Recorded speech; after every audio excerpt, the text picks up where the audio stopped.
Go back 100 years and, heliotherapy was a thing. It was a thing until we found things like antibiotics, which has then meant that we sort of understand that we get better by taking something. Light today is being used heavily in a therapeutic sense for all sorts of things. Isn't that a form of supplementation? Isn't that because we've stripped something away that we're now using it in a different sense? It's not entirely different to, the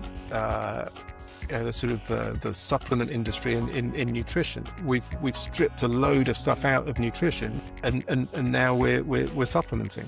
So the concept of photobiomodulation, which is now a big industry in red and infrared light, it's just a supplementation. If we spent more time outdoors, maybe we wouldn't need it. We're completely ignoring the physiological aspects of light for humans, and we've reduced it to lux. Will architecture and design have an impact on the health of nations in the future? I think it can. And the creators of the built environment need to understand that they can have a massive influence on how we exist physiologically in the future. A building isn't just a nice thing to have. A building can deliver far, far more. Welcome to Sunlight Matters, the podcast that reconnects us with the sun. Join us as we explore the power and influence of our star, the force at the heart of everything. Each episode, we speak with leading experts to uncover the ways sunlight shapes our world. I've been really looking forward to this conversation. We've had a couple of chats, and I'm like, I think there's a lot of ground to cover. So welcome to the podcast, Ulysses. Delighted to have you with us. I wondered if you could just start by telling us a bit about yourself and Atrium, the company that you're the CEO of, and then we can get into it. Brilliant, thank you, and thank you for having me on the podcast. By the way, it's nice to be here. I'm the CEO of Atrium Ltd. We historically have been a distributor of lighting products. Today, I would say that we've shifted somewhat into a slightly more specialist area. We haven't relinquished our position as a distributor, but we've been on an evolving journey, and it started about 10 years ago. I'm going to say, where we started to understand a little bit more about the impact of light on humans within the built environment. And at the time, it was a very simple thing. We decided to select the drivers that we were purchasing as opposed to just purchasing them from our production partners. And we chose to do that because we felt at the time that we really had a responsibility to try and put the best quality we could into spaces. And with that, we decided to partner with one particular brand who deliver very high quality flicker-free drivers, and we did that on products that were easy to do. Let's say some products we can't make that change. But gradually from that, we started looking at quality of light, what's coming out of the luminaire, forgetting form factors, forgetting aesthetics, what is actually being delivered out of a luminaire. And with a colleague, Jeremy and I spent a few days wandering up and down Regent Street, Oxford Street, Westfield, whatever, spectrometering anything we could, just to see what was being delivered into retail environments. Some were more accepting than others. Some we were sort of politely showing the door. And so some very high brands, actually, high value brands were at times showing us the door very politely. But what was really interesting there is that we spent quite a bit of time within the beauty brand arena, because we thought, if anyone's going to have it right, it's going to be the beauty brands. And shockingly, more often than not, they got it horrendously wrong. And there was, we would talk to the staff in the stores, and they were commenting on how they were taking their clients outside to see how they'd been made up. And at that point, you're thinking something's not right here. And there was only one brand that I think we found within the beauty sector which did it really well. And we then subsequently found out that the founders were photographers, so they understood light. They understood the sort of the basic principles. So that started us sort of on a pathway. And we were then starting to consider what was actually being used within the fixtures that we were buying in and then selling on. And it's sort of evolved gradually, deeper and deeper. And then early, let's say, maybe around 2019, 2020, it might have been 2021, I've been spending some time telling people within the business that, for me, light was sort of today was somewhere sat between technology and health and well-being. And annoyingly, someone said, "Well, prove it." And so that's I say annoyingly, but I say it in jest actually. That meant that I needed to start putting some thoughts together, some ideas, some going out and trying to find information that would substantiate the comments. And one of the first pieces I came across was Scott Zimmerman's paper on melatonin and the optics of the human body, and that was quite literally eye-opening to me, because I'd only understood melatonin to be produced by the pineal gland. Maybe that's just my narrow-mindedness at the time, and it started to sort of evolve from there. And bit by bit, I've ended up, I know you've spoken to Bob and to Glenn on your previous podcast, but I've ended up meeting them, and we're at a point now where, or I'm at a point maybe, and the business may be sort of coming that way too, is that once you've learned something, you can't unlearn it. And I think there is an opportunity to do good and to think about, and hopefully, let's say, responsibly think about what we are doing to people when they are in that space.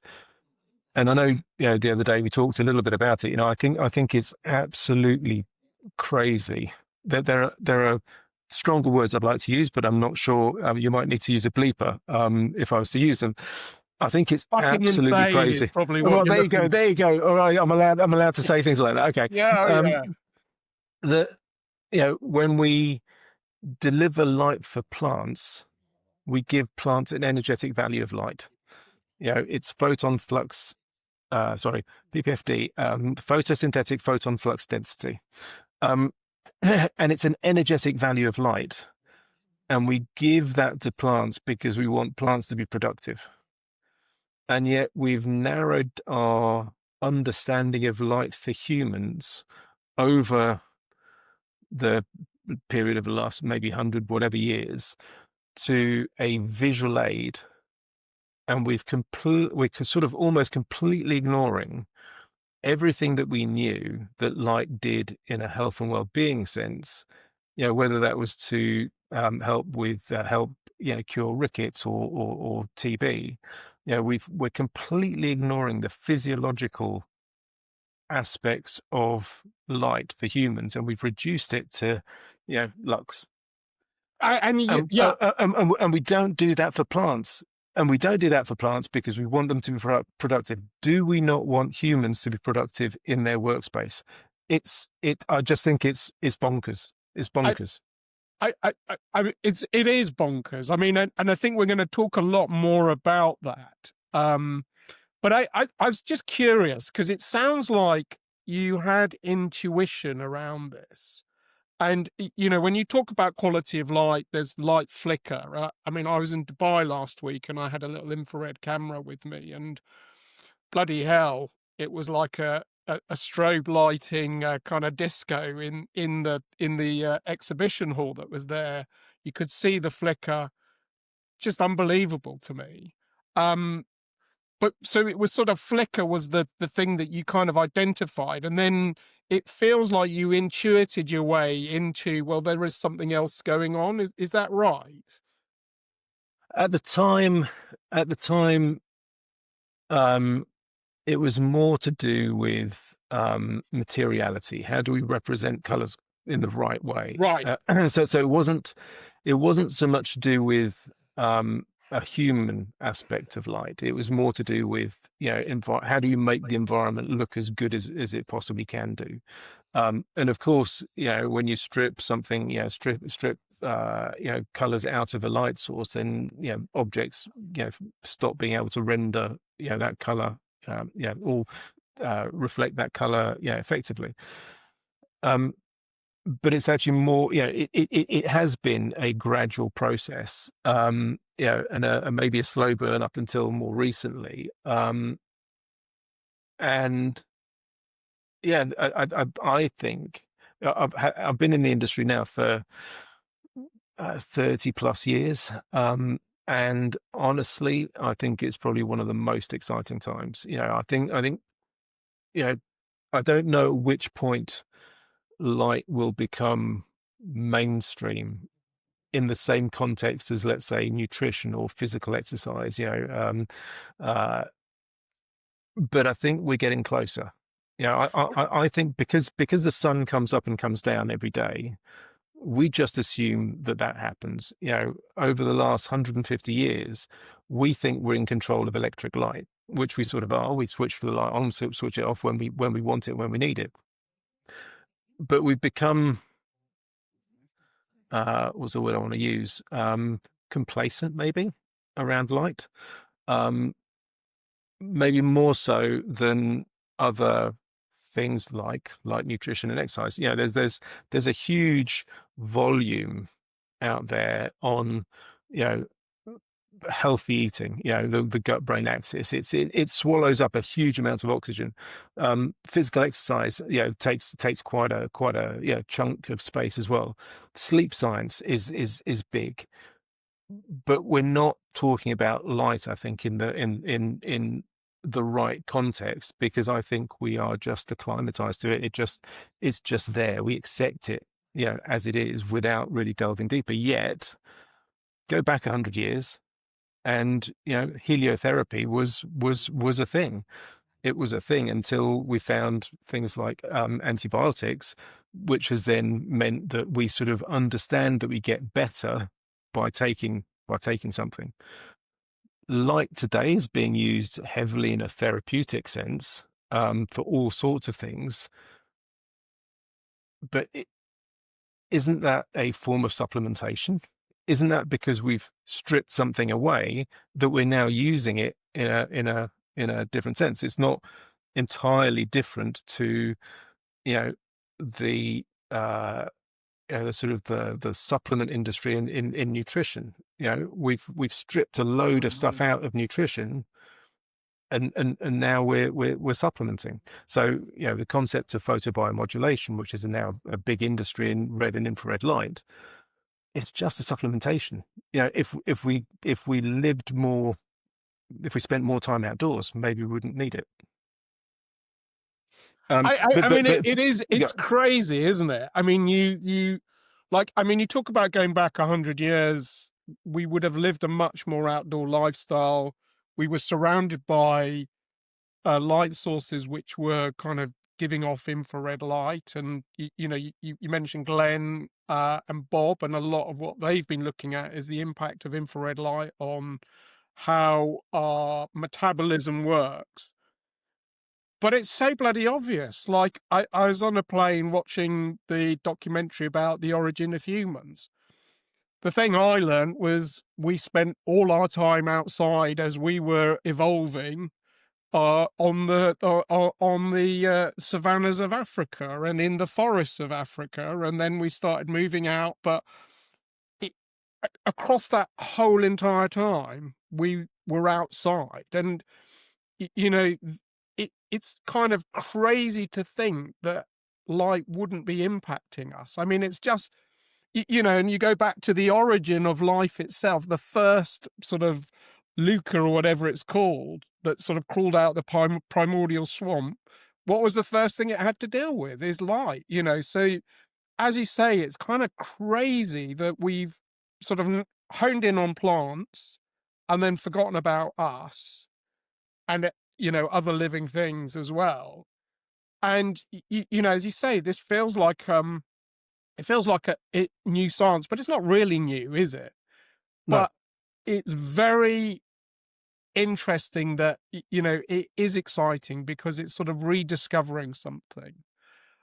So I mean, we've ended up as I guess, a lot more indoors. We're under LED lights. Can you just talk a bit about the sort of in the built environment, the lights that we're sort of sitting under, and some of the sort of observations you've got on that?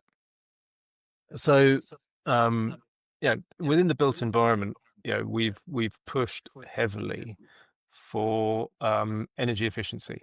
Energy efficiency for environmental sustainability. And I'm not against environmental sustainability at all. I'm just going to say that now. But I think at some point we need to start thinking about striking a balance between environmental sustainability and human sustainability.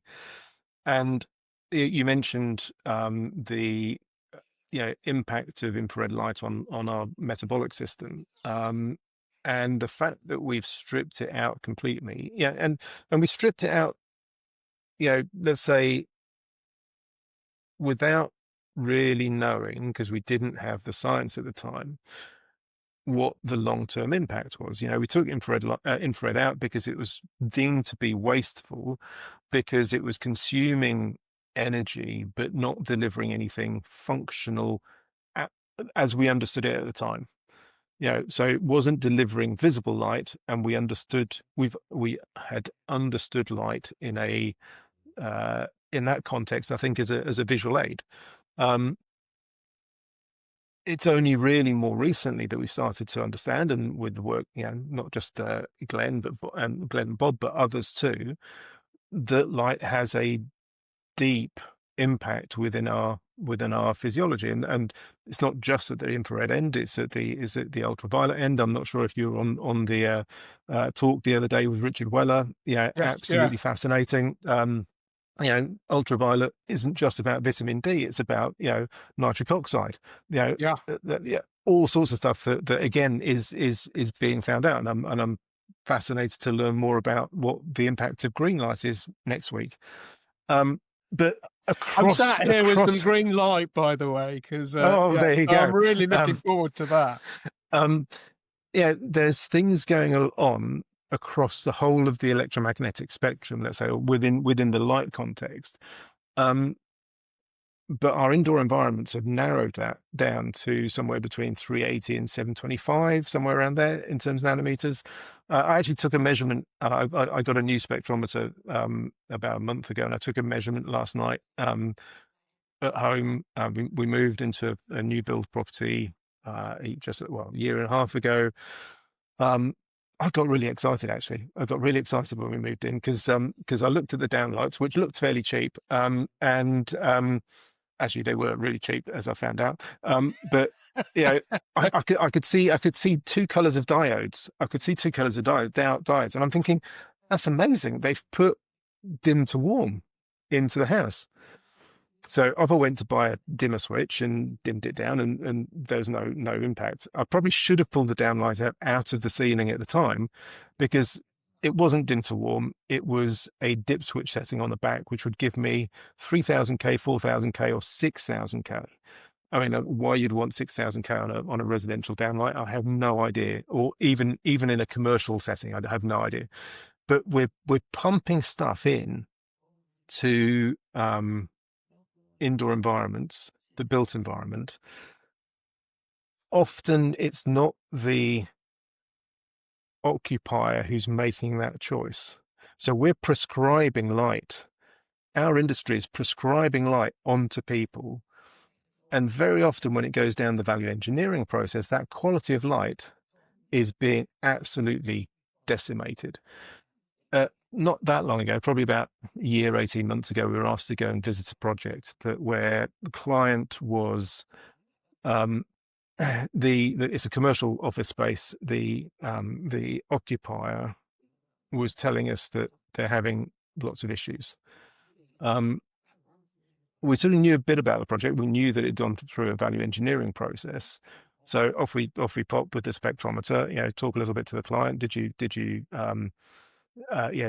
Was there a value engineering process? Yes. We sort of knew the answer to that already. Get the spectrometer out, and what was originally specified as CRI 90 was actually CRI 80 with an R9, which is the red measurement of minus 3.4, if I remember rightly. So decisions are being made for capital cost control, which bears no value on the operational cost later on. Because actually what was happening there is that they had a whole heap of people complaining that they couldn't work in that office because the lighting environment was so bad. So I don't know many occupiers who aren't trying to get people back into the office, get people working together, collaboratively. And yet, what better excuse has the occupier given to their staff than to say, I can't work in the office, I'm going to have to work from home. I just can't, they've spent millions on this space, but they've cut costs at the capital, sort of investment point at the cost of the operational aspect. And I don't know if you spotted, I posted something a few weeks back on Jones Lang LaSalle had done this thing, the 330-300 yes rule, yeah I did see that, where 3 is the value of the energy cost of the building, 30 is the rent of the building, and 300 is the staff cost. Well, if you make 1% change to the 300, it's vastly different to 1% change at the 3 level, in terms of saving energy. Now, I'm not saying that we go back to incandescent. I know that some people will say that that's what we should do. And I would agree that as a broadband emitter of infrared, you can't get better than a burning source. But I think we're a little bit too far down the line today to be able to necessarily pull that back. That said, I am going to admit that anywhere at home that I can put an incandescent lamp in, I have put an incandescent lamp in. And having spectrometered what we had last night, and literally on the installed fixtures, it stops at 725. There's nothing else. Light some candles, put some incandescent lights on, and all of a sudden your environment changes. So, incandescent light sources give us a huge broadband, infrared output, whereas even if we go into LEDs, they're always going to be narrowband emitters, so they're never going to be as good. But I don't think we're going to be able to convince the world to go back to incandescent. If you're enjoying Sunlight Matters, make sure to subscribe and leave us a review on your favourite podcast platform. You can also search Sunlight Matters on Google to find more episodes, guest information, and further insights about sunlight analysis, solar exposure, and the way light shapes our spaces.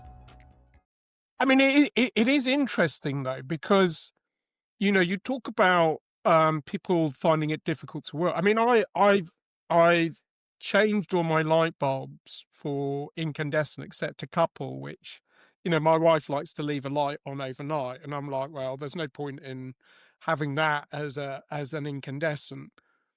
I look at the light and it physically makes me feel terrible. I mean, I couldn't describe why. I mean, but it always, I've responded over the years very badly to lighting, and so other people are doing that. So you're right about productivity, but there's also health as well. So, I was in the Middle East last week, and I did a talk on the sun, and was actually invited by First Abu Dhabi Bank, the head of sustainability, who I've talked to him a bit about light, and he was brave enough to put me on a stage. At this huge conference, I was the only. It was a conservation conference, with tens of thousands of people attending. I was the only person talking about the sun beyond solar. But what's interesting is, in doing my homework, I found out that the rate of diabetes in the UAE is 21%.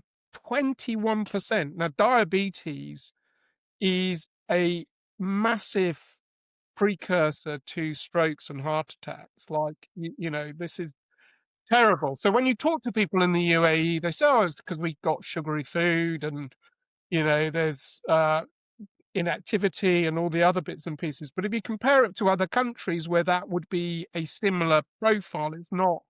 They don't have the same level. But what you do have in the UAE is nobody goes outside because it's too hot.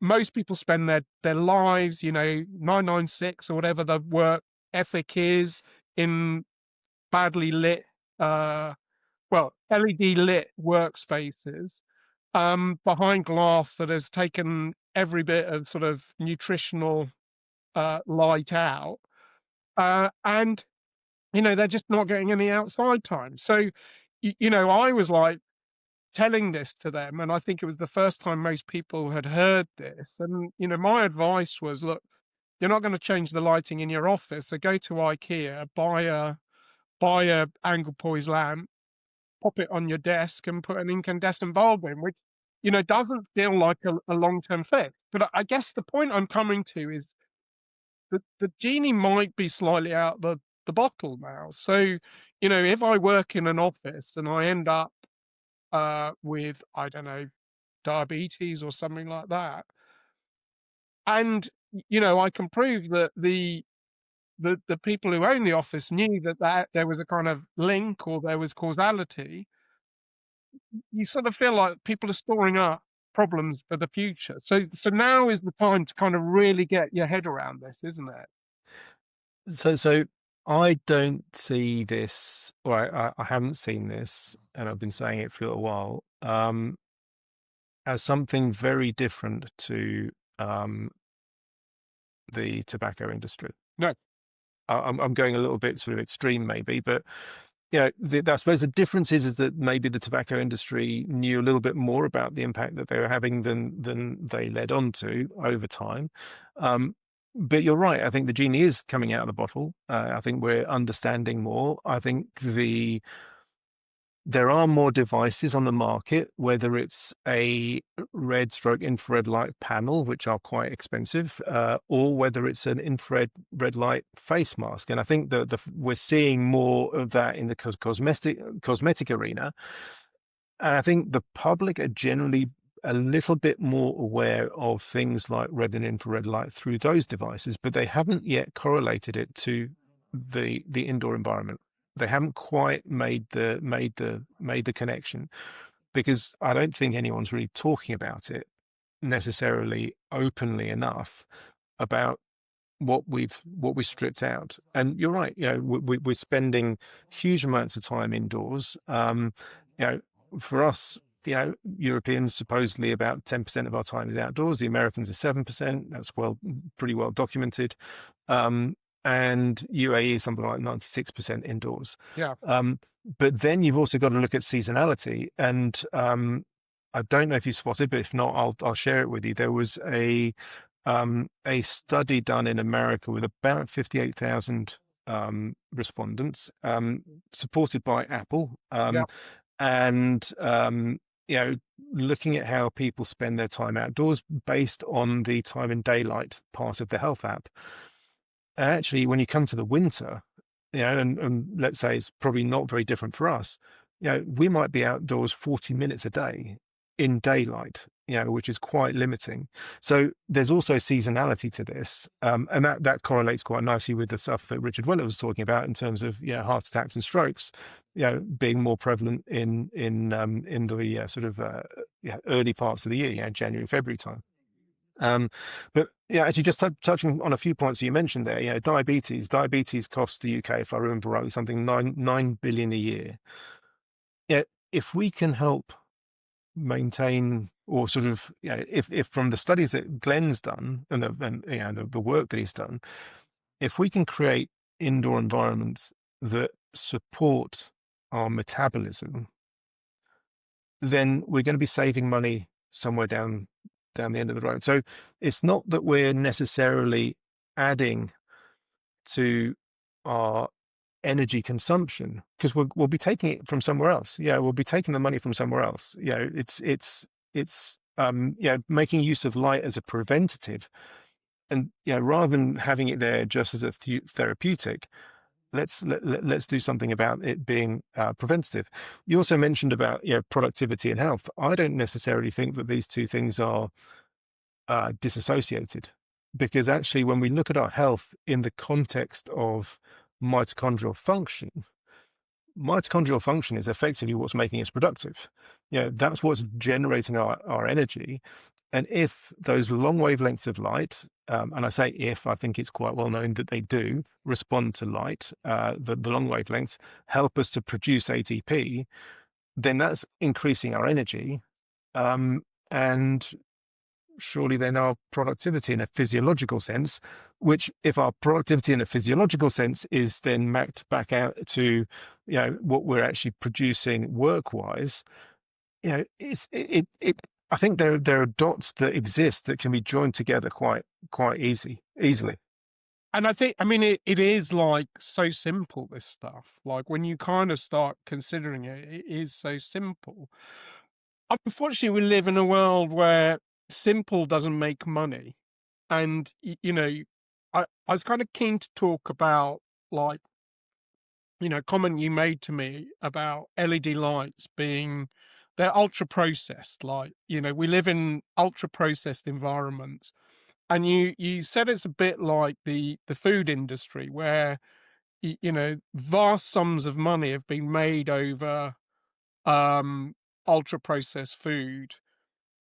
There's been sort of vilification of kind of natural foods and throughout that story. And I just wondered if you could talk a bit about the parallels that you see. Oh, absolutely. Can I just touch on the word vilification there of natural foods? I don't think it's very dissimilar to the vilification of the sunlight. No, no. Which is, and there's a huge amount of money being made every year in products to supposedly keep us away from away from harm of sunlight. Yet if you look at Richard Weller's stuff, deaths from melanoma seem to be pretty flat. But so coming back to your question about foods and stuff, I think the minute you start stripping something out, and you start to process it, and it then becomes ultra processed. It comes back, and we've used the word together before, convenience. Fast food, it's about convenience, but we've stripped a load of stuff out. So as a consequence, we've then created this secondary industry, which is all about supplementation, because we've stripped all the good stuff out of the original product, and we need supplementation. Transport. Our transport in systems, let's say today, we use cars, we use buses, we use trains. In a certain sense, those are ultra processed forms of transport. We used to use our legs. We then moved to riding horses, but that was still a physical activity. Let's say maybe riding horses is a little bit more processed than using our own physical elements. But then we've created another supplementation, which is gyms. That's our supplement for not using our body during the day as we used to do. As we evolved. Light today has been processed to a point now where I think it's probably fair to say it's ultra processed, because we've stripped out components that were of value. And then we have an industry around photobiomodulation, which is supplementation again. So I think convenience drives towards supplementation, whether we like it or not. It's just the way it's evolved. And I should say, let's move the terminology slightly. We're talking about lighting, but I think if we bring it back down to light, then we can start talking about glazing, because it's not just the lighting environment, it's also as a consequence of the glazing that we've put onto buildings. I was at a client's space at the end of last week with my lovely new spectrometer. It goes up to 950 nanometers, so it takes me beyond the visible spectrum, which is great. They have a north-facing building. It's all glazed, floor-to-ceiling glazing.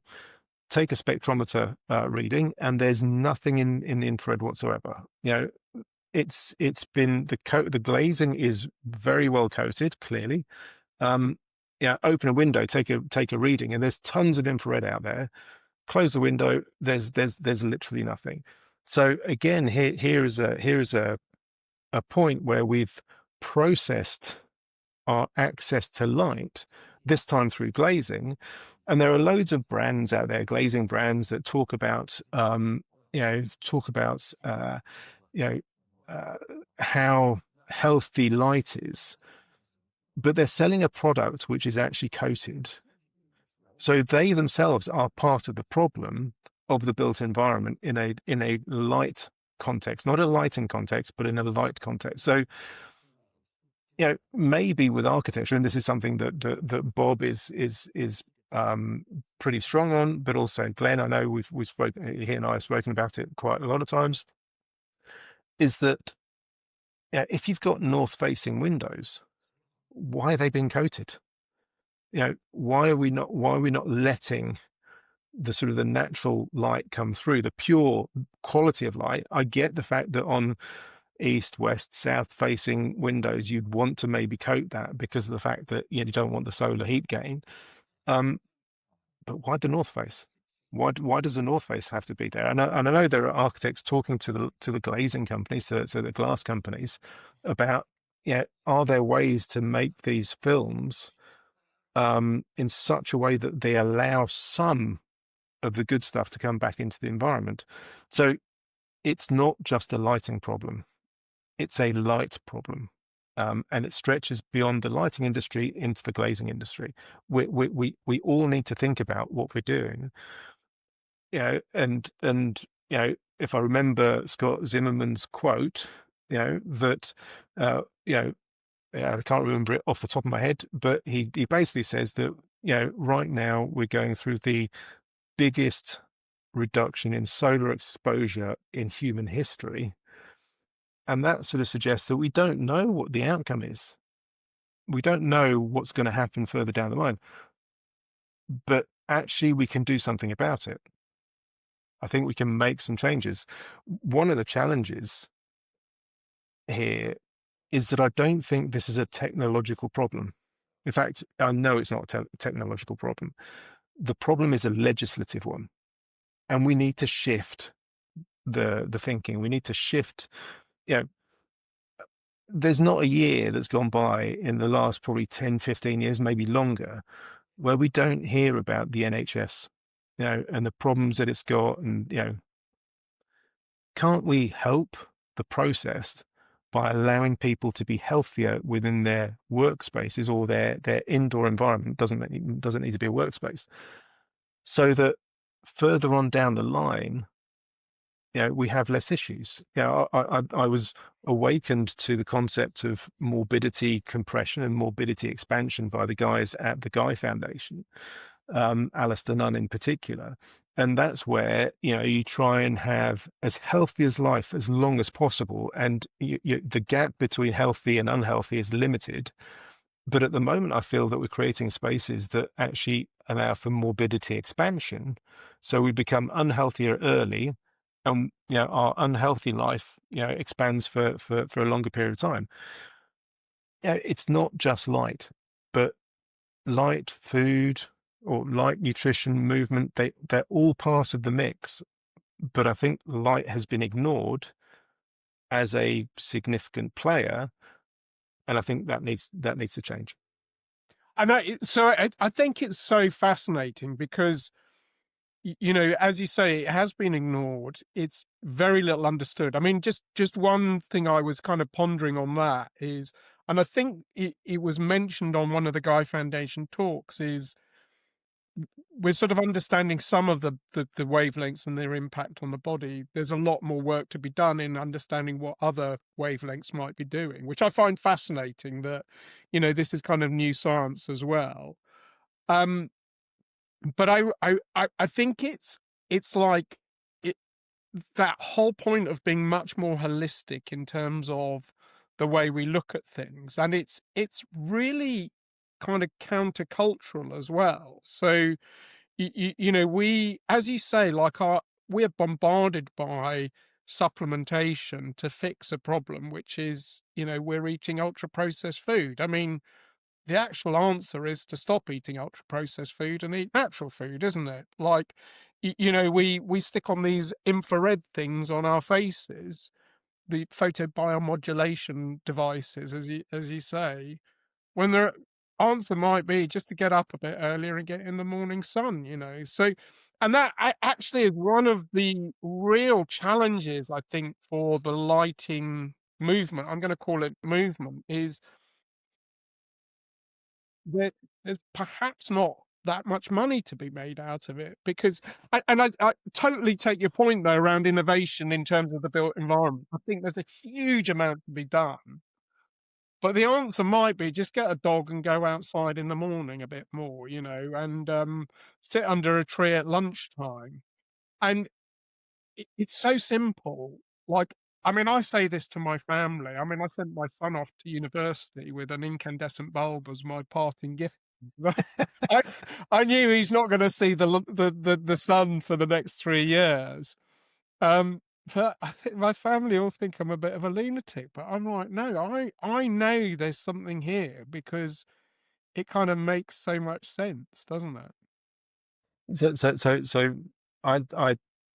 yeah, I think my lot might have thought I was a bit of a lunatic, and they've come on board, quite well now. Probably because they've seen me spectrometer just about everything I possibly can do, and so they no longer think it's completely weird. I think there is your point is absolutely valid about getting a dog and going and spending time outdoors, but I think we also have to be realistic, and our trajectory isn't that.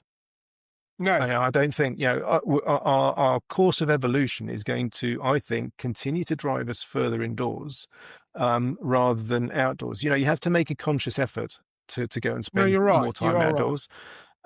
And yet we've got these things, devices, all sorts of stuff, which enable us to spend less time outdoors. I'm of an age, and I think maybe you might be too, where if you wanted to go and see your mates, then you'd pick up a phone which had a cable on it. Yeah. You'd make a call, you'd arrange to go and meet them in the park, and you'd spend the day in the park. Nowadays, if you want to spend time with your mates, you don't even have to leave your bedroom. Right. You can, there's been a complete cultural shift. And there's a guy called Dr. David Perlmutter, who wrote a book called, I'll try and remember the name of the book now. I can't remember the name of the book. Anyway, it'll come back to me at some point. And he coined a phrase called now the phrase is gone. Oh no, hang on. No worries. Evolutionary here we go. Evolutionary environmental mismatch. And he's a urologist, and he was basically saying that for him it takes our physiology somewhere between 40,000 years and 70,000 years to adapt to the environment. So technically speaking, we are still hunter gatherers, and we're living in this digital age. There's a mismatch. So physiologically, we've been built to spend enormous amount of time outdoors. This shift into the indoor environment is not natural for us, and as a consequence, we have this issue, which is driving us towards supplementation. But I think we can, if the industry is ready to think about it in a slightly different way, then I think we can do good, or do better, let's say, than what we're doing. And Ty Farrow, when I spoke to him beginning of this year, he said the Hippocratic Oath doesn't go far enough. Do no harm is not good enough. We have to do better, and I think I agree with him. And in the context of is there any money to be made from this? I think there is. I think, but there's also potentially a level of satisfaction that when we put something into a space, we can potentially understand that we're doing better than we are today. Because again, I come back to the point at the start, is that once you've learned something, you can't unlearn it. I don't think the industry is doing well enough today it's doing better than it was. The quality of light coming out of an LED today is better than it was, but we're still missing vital components. And if I go to a comparison with the space station, when you looked at the two astronauts who spent 9 months on the space station, they came back, significant signs of mitochondrial aging, accelerated mitochondrial aging. My question is, what is the difference between our indoor built environment settings to the space station? And I've come to the conclusion that there's not actually that much difference. The only difference is that we have the choice and we can step outside. And those moments of stepping outside is slowing down that aging process. And of course, they're subjected to, they were subjected to 9 months of ultra processed food on the space station. There's probably not a lot of greenery being grown up there. There's radiation, there's gravitational issues, but the lighting environment is part of the mix. And our indoor environments, if a lighting designer gets involved, they're going to put the best quality of light they possibly can. If a contractor has a choice, they're going to value engineer it to within inches of its life. Light is being prescribed onto people. As a consequence of that, we need to try and do the absolute best we can, because we now understand much better the impact that we're having, not just on people's mental health, but on their physiological health. Well, it's very interesting. I mean, just we kind of need to wrap up, I think, but I did want to pick up on one thing you said about the trajectory, which is more indoors. We've had a little chat about this, about kind of convenience. Maybe convenience is the kill switch on humanity. So the Brits who, they started the Industrial Revolution, it's the bloody Brits again. Maybe what they started was a sort of trajectory which is sort of heading us towards, an ill future, basically. And I think it's interesting because I do agree with you. Like, convenience is such a powerful pull on us. I remember I did a degree in psychology, and one of my lecturers saying the brain is a lazy organ, and what she meant was it's searching for the path of least resistance the whole time. And I kind of have held that as a philosophical grounding for much of what I've done, and it sort of feeds into that kind of convenience narrative. I sort of wonder whether actually we need to do a lot more to kind of get people outside, to, make sure our children go to the park, our young people go for walks. When I was growing up, my parents would always take me out for a walk on a Sunday. So, it's sort of like going to legislation, as you say, like we need to legislate for kind of pushing back against convenience, So I don't know if you've got any sort of final thoughts on that at all. Well, I think, part of the game here is, again, sits potentially with the creators of the built environment, is how do we create those spaces that make people want to spend time outdoors? And added to that, when they are outdoors, how do we ensure that they get the best quality nutrients when they're out there? And when I say that, I'm sort of then referring to how these outdoor spaces, how the urban environments are designed. And I again, just slightly crazily, took my spectrometer out for a walk with us the other week. Took a reading of clear sky, clear blue sky, and then took a reading within a sort of a wood, and the volume of infrared is phenomenal in the wood. So how do we create these spaces that are actually Yes. nutritionally good for us, as opposed to big urban sort of developments, with hard landscape, as the main feature in between buildings. Let's shift that a little bit so that we're using, we evolved with nature. There's a reason, there's an amazing circularity with nature. We breathe out CO2, they give us back oxygen, they take the CO2 in. They don't like, plants and trees don't like infrared, and we're starting to understand that we really need it. So there's this circularity that happens. And I don't, talking about, mental health, brain health, let's say, it's no big surprise that you've got organizations like Mind who have allotments. It's to get people outside, it's to get people out in nature, because we all feel better in those environments. So let's take some of these different points from different areas, and I think there's we can do that to benefit people in general. And I get really excited these days, and this is really weird because I never thought I'd get excited about this sort of stuff, but I get really excited these days when I see a building where an architect is planning to have roof terraces, because all of a sudden that roof terrace is not just a beautiful area for people, it's an area for people to get a healthy boost of energy from the environment. And again, I come back to the end of glazing. If your roof terrace is on the north face, put normal glazing and let the infrared come into the building, let people get what they need.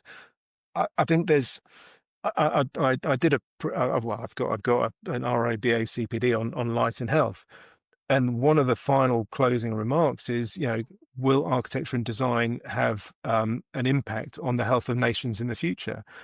I think it can.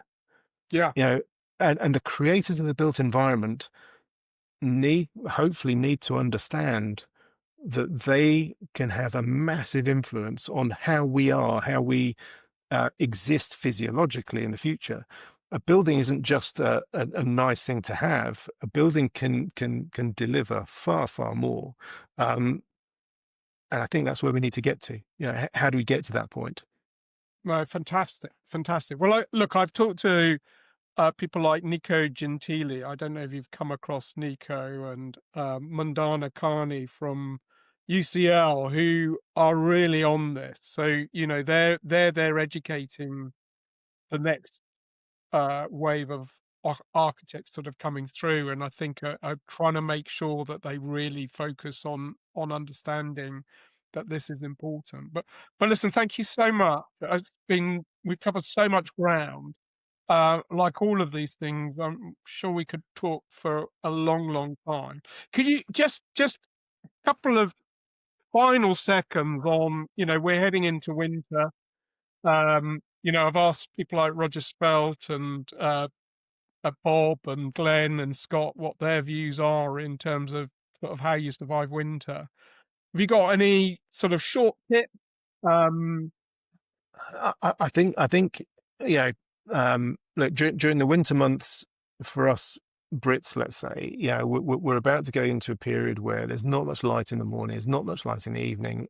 Maybe make a concerted effort to go for a walk after lunch, out in the daylight. And actually, you're going to do two things. Once you for the nutritionists out there, once you've consumed your food, go for a walk.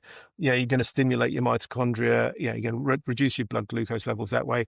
But actually, you're going to get outside as well at the same time, and there's other benefits. So maybe the two combined, allows you to do 2 and 2 equals 5, right? So there's that in one sense, and whilst this is hopefully not a plug for Amazon, if you want to buy some incandescent lamps, they're still available out there, and you can buy, and you can and you can buy them in packs of 10, and just go and chuck some incandescents, into the places where you can. So I think it's a mixture of things, but I think without a doubt, get some outdoor time, because when, coming back to that study in America, when we hit the winter months, we're down to maximum sort of like 40 minutes a day of daylight, which is quite limiting. And physiologically, we need so much more. And people getting outside, don't worry about being in a t-shirt because the infrared gets through your clothes. So listen, thank you so much for joining. Really enjoyed that conversation, look forward to seeing you in the audience at the Guy Foundation's talk next week, which I should say the Guy Foundation's talks are an absolute must. Some of the best content around this topic, and it's all available on YouTube. So a bit of a plug for them. Absolutely, and they're doing great work. It's been great talking to you, Dave, and thank you for inviting me. I'm not the science, but maybe I'm a different angle. Fantastic, brilliant. Thank you very much. Have a great day. And you. Cheers. Take care. Thanks for listening to Sunlight Matters, brought to you by ShadowMat, where we explore how sunlight influences the way we build, design, and live each day. If you like what you heard today, be sure to subscribe, follow, and leave a review on your preferred streaming platform. You can also search Sunlight Matters on Google to find all our episodes, guest information, and resources about sunlight analysis, solar exposure, and the best home orientation for natural light. You can also head over to shadowmat.org, where you can download our iOS app for free today to visualize how sun is currently impacting your life. We appreciate you being part of the conversation, and we'll see you next time, where you can keep exploring the world through the lens of light.